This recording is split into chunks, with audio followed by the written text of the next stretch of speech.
जब भी कभी हमें बुखार या वायरल जैसा महसूस होता है तो हम बिना सोचे समझे एंटीबायोटिक खा लेते हैं। पर चौंकाने वाली बात तो यह है कि इंदौर इंडियन मेडिकल एसोसिएशन ने एडवाइजरी जारी करते हुए डॉक्टरों को एंटीबायोटिक से बचने की सलाह दी है और कहा है कि मौसमी बुखार 1 हफ्ते से ज़्यादा नहीं रहेगा और इसलिए एंटीबायोटिक दवाओं के सेवन से बचने की ज़रूरत है। लेकिन उन्होंने ऐसा क्यों कहा, यह जानने वाली बात है। तो आइए जानते हैं इन सभी सवालों के जवाब हमारी इस वीडियो में। नमस्कार, आप देख रहे हैं सुरमई टाइम्स का विशेष। मैं हूं अंकुर शुक्ल। जैसा कि हम सभी जानते हैं कि यह मौसमी बुखार या वायरल का दौर है जो कि हर साल आता है, लेकिन इस बार यह कुछ ज़्यादा ही खतरनाक है। आमतौर पर 3 दिनों में बुखार उतर जाता है और मरीज सामान्य हो जाता है, लेकिन इस बार बुखार की वजह से लोगों को अस्पतालों में भर्ती होना पड़ रहा है, जिसकी असल वजह है कमज़ोर इम्यूनिटी और एंटीबायोटिक्स दवाओं का ज़्यादा इस्तेमाल होना। असल में एंटीबायोटिक्स एक प्रकार की दवा है जो बैक्टीरिया के विकास को खत्म या धीमा कर देती है और संक्रमण को फैलने से रोकती है। इसे अगर सरल भाषा में कहा जाए तो हम यह कह सकते हैं कि बैक्टीरिया के कारण होने वाली बीमारियों के इलाज के लिए इसे इस्तेमाल किया जाता है। इंदौर के प्रसिद्ध चेस्ट और शिशु रोग विशेषज्ञ डॉक्टर GD नागर बताते हैं कि कमजोर इम्यूनिटी वालों को वायरल ज़्यादा प्रभावित कर रहा है, लेकिन एक दूसरी वजह यह भी है कि कोरोना के दिनों में ज़्यादा एंटीबायोटिक दवाएं लेने का भी यह एक नतीजा है।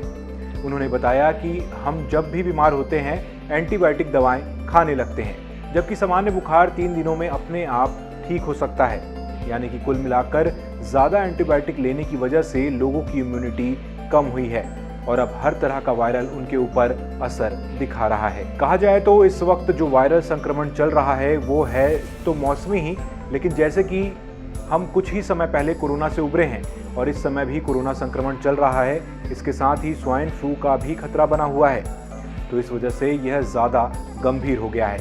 उन्होंने बताया कि बारिश के दिनों में माइनर वायरल्स आते रहते हैं, लेकिन कोरोना जैसे वायरस के साथ मिलकर यह वायरल का एक नया ही वेरिएंट बन गया है। इसके लक्षणों में सर्दी, खांसी, तेज बुखार और दस्त शामिल हैं, पर सामान्य तौर पर 3 से 5 दिनों में ये ठीक हो जाता है। वहीं जनरल फिजिशियन डॉक्टर प्रवीण दाणी कहते हैं कि हर साल आने वाला वायरल इन्फेक्शन ही है, लेकिन इस बार इसके लक्षण कुछ लंबे समय तक रहते हैं। बुखार सामान्य तौर पर उतर जाता है, हालांकि कमज़ोर इम्यूनिटी की वजह से कुछ मरीज ज़्यादा प्रभावित हो रहे हैं। ऐसे में बचाव के लिए मरीज को मास्क लगाना चाहिए, उसे आइसोलेट कर देना चाहिए। इस दौरान अच्छी डाइट लें, जूस पिएं और डॉक्टर से संपर्क करें। पर कुछ डॉक्टर्स कहते हैं कि वायरल सिर्फ उन्हीं को ज़्यादा चपेट में ले रहा है जिनकी इम्यूनिटी कमज़ोर है, पर इसका मतलब ये कतई नहीं है कि जिनकी इम्यूनिटी मजबूत है उन्हें वायरल नहीं हो सकता। लेकिन हाँ, ये ज़रूर है कि वे जल्दी रिकवर हो जाते हैं। वहीं वायरल से ऐसे लोग ज़्यादा शिकार हो रहे हैं जिन्हें डायबिटीज़ है। जहाँ तक खांसी का सवाल है तो स्मोकिंग करने वाले और फेफड़ों की शिकायत वाले मरीजों में यह लंबे समय तक हो सकती है। इसलिए अगर किसी को लगातार 5 से 7 दिनों तक खांसी आए तो डॉक्टर को दिखाना चाहिए। तो अब जाते जाते आपको बता दें कि क्या है इस वायरल के लक्षण। इसमें बुखार, सिर दर्द या सिर का भारीपन, आंखों में जलन, पैरों में दर्द, लंबी खांसी, दस्त आदि शामिल हैं। तो भाई अब आप तो समझ ही गए होंगे कि हमारी इम्यूनिटी कैसे कमज़ोर होती जा रही है और छोटे मोटे बुखार और वायरल भी हमें लंबे समय तक क्यों परेशान कर रहे हैं। तो सावधान, सतर्क और जागरूक रहिए और डॉक्टर से सलाह लेकर ही दवाओं का सेवन कीजिए। और अगर आपको ये वीडियो पसंद आया है तो इस वीडियो को लाइक कीजिए, शेयर कीजिए, साथ ही साथ चैनल को सब्सक्राइब करना न भूलिए।